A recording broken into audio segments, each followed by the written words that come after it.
Hi everyone. Again, my name's Ashley Johnson.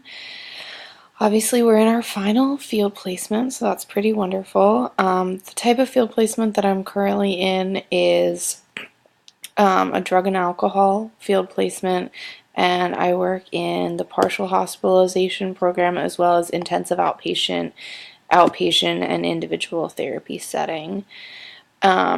One thing that I really enjoy is the program that I'm working in is a very new program, so I am actually becoming an integral part into the new curriculum that they are writing for our new partial hospitalization program.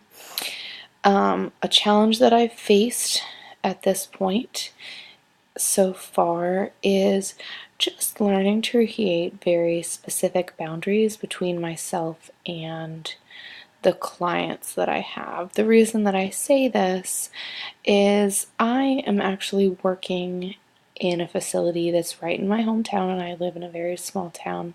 So I've had many people that I've known in my past that have come into the facility.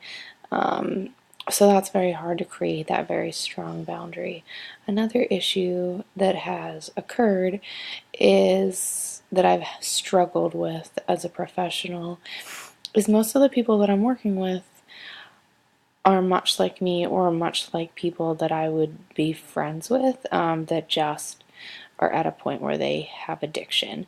So becomes very hard because you develop this intimate relationship where you see them multiple times a week, and then to make sure to remain at a professional level.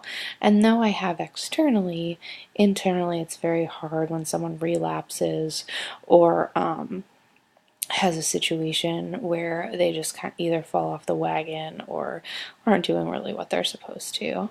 One thing I've learned about myself throughout this field experience is I am definitely a person that cares a lot, and in that sense, sometimes to my detriment.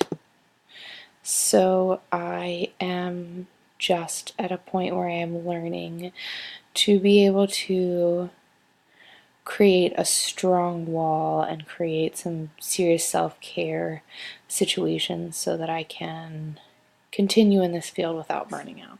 All right, well, thank you.